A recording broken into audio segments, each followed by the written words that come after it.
Happy Monday.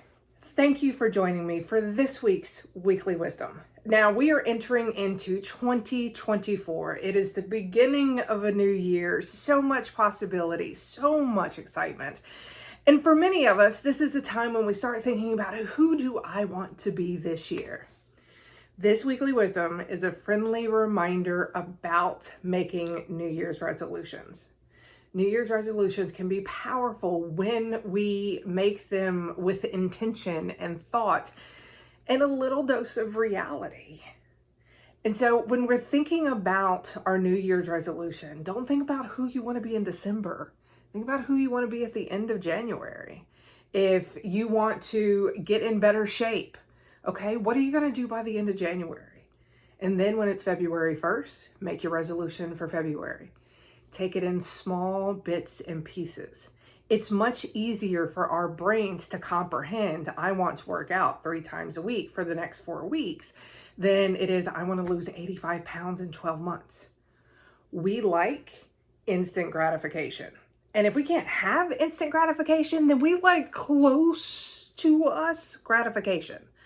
12 months away is not close. It is so far away. 28 days.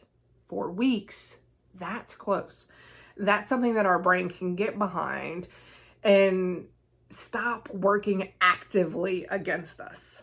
Because that's what happens when we set these ridiculous long-term goals, is our brain's like, well, that's never going to happen. So I'm not going to be helpful in this process at all.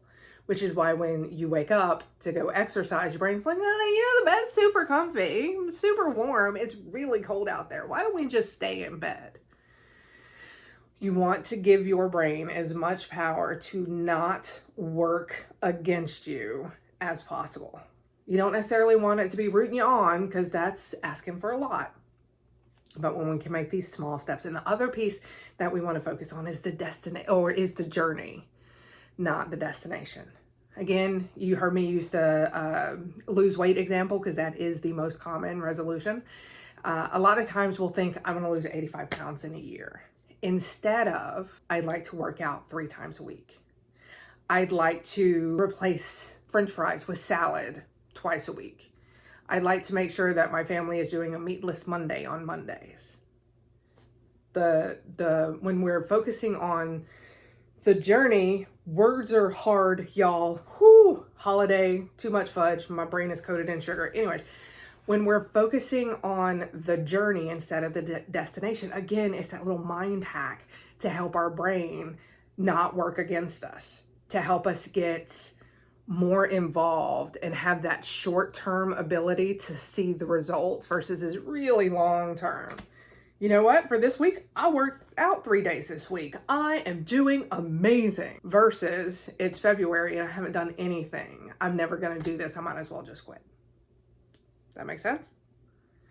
So when you're thinking through your New Year's resolutions, the 2 tips that I want you to focus on this year is the first tip, make it small and not far away.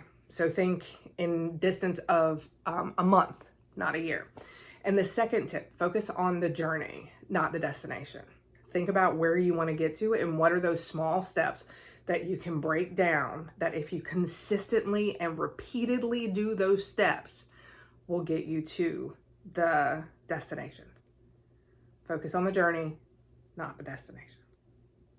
All right, that's it for this Weekly Wisdom. Happy New Year. I hope you have the best year that you have ever had. I look forward to continuing with the Weekly Wisdoms throughout the year. And as always, don't forget, no matter what your resolution is, you got this. I'll see you next week.